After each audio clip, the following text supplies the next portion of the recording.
Stan, first, nice to see you again. You just arrived in Portugal. How is it going? Nice to see you, Ludo, as well, and nice to be here and to meet you as well and the other athletes. You know, they are my friends, and even if I don't see them for a long time, always a pleasure to come here and meet them.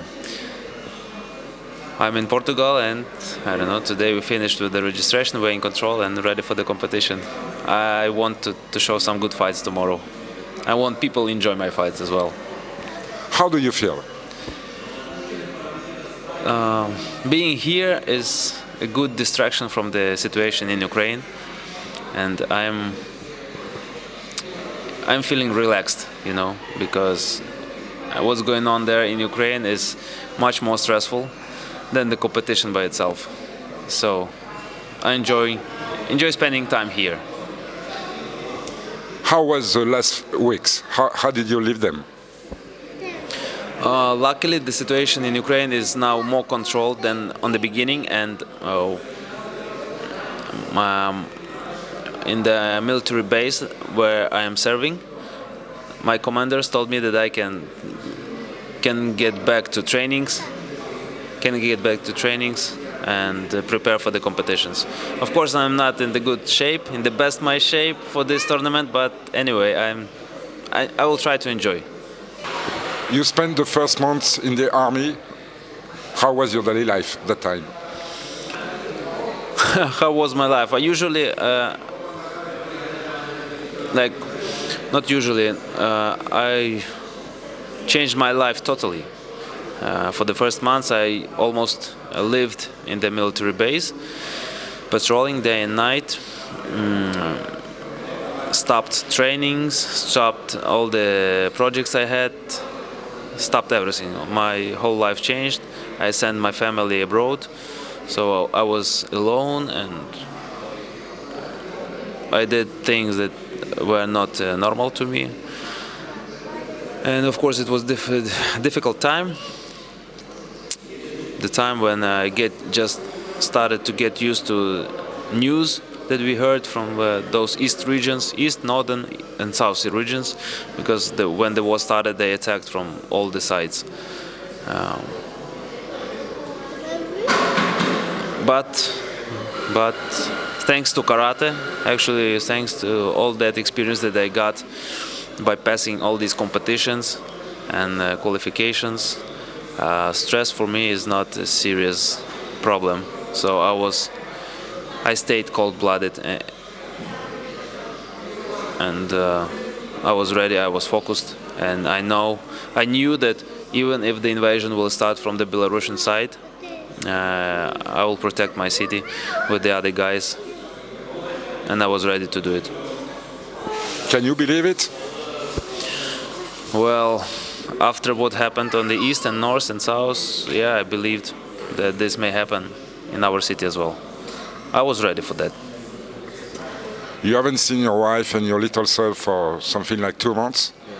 Yeah. You met them here in Matosinhos in Portugal. Is it like a rebirth? Kind of, yeah. It's.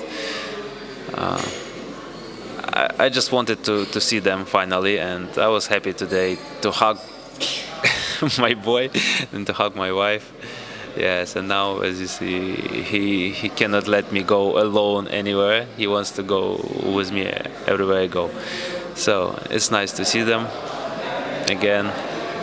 They will spend this week with me, and then they go back to Hungary, to Budapest, where they live, and I will go back to Ukraine, to home, waiting for them. It was, of course, difficult to train. How could you train these last weeks? Well, I had some free time during the day, and I spent it for the trainings. Of course, it's not the same as I had before, but at least something. At least I could lose my weight behind 75, yeah, lower than 75, and that's why I'm here. I can fight, and I will try to enjoy. you're a volunteer. You do a lot of things as a volunteer, and you sold your Olympic medal. Yeah. Was it a surprise for you that it cost $20,000? Yes, the final price is quite high as for the medal. Лев, тихенько. Тихо. Так. It's so funny. Okay, yeah. We started the auction with the price of 10,000 and Lev, ну тихенько. Лев. Тихо. Бо зараз підеш номер. Зрозумів? Сиди тихенько. We started an auction with the price of 10,000 and I thought it is too much for this medal. But then I saw that people are ready to pay more and more, and there were 70 bids from the people around the world, and the final bid was $20,500. A person from Japan bought it, and it's very symbolic that the medal will go back to Tokyo.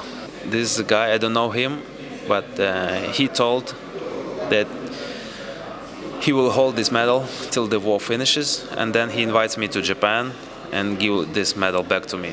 So this is very noble gesture and very nice. I'm very happy to when I first read this news.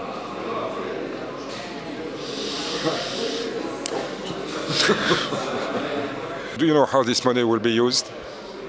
The volunteer organizations that made this auction, they will receive this money, and as they are connected with the army men, with the other volunteer organizations and hospitals, so they will decide how to spend money better, for humanitarian aid or for some weapons or bulletproof vests or whatever, or maybe they will buy some medicine for the hospitals. It doesn't matter how to spend. What is important is that those money was spent effectively. And I don't know, it's a lot of money or a little money, but if this can help somebody or save somebody's life, I think this was worth of selling. What do you wish to say to people around the world today?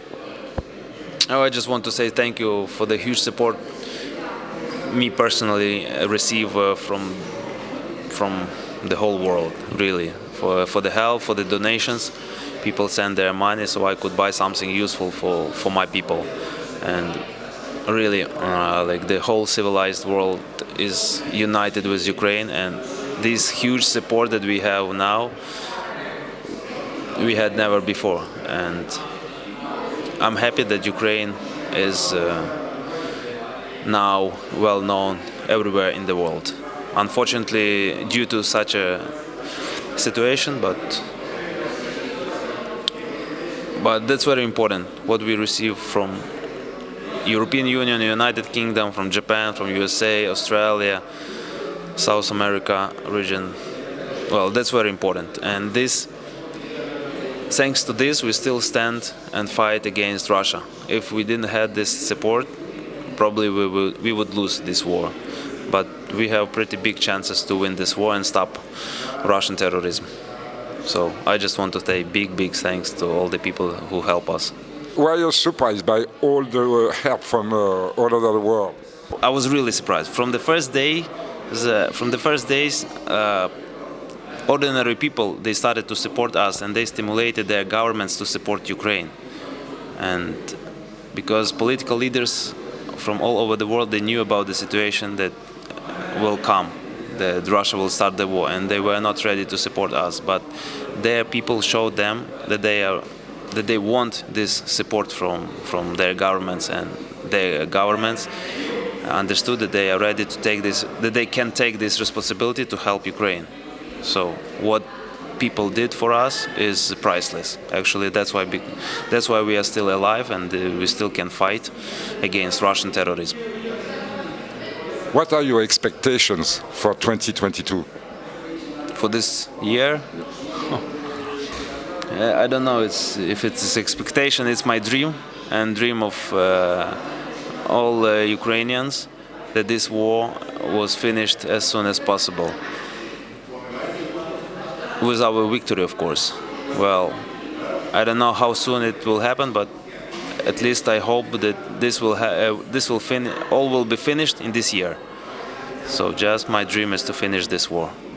But of course I have some sports dreams, and I still have European Championship ahead and World Games ahead. So I will be preparing and concentrated for those challenges, and I will do my best. How do you see, or how do you consider karate today? As mental health?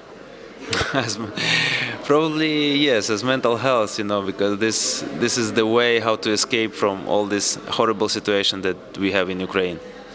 And yeah, doing karate brings me back to my previous life. Stan, thank you very much, and good luck. Thank you, Lud.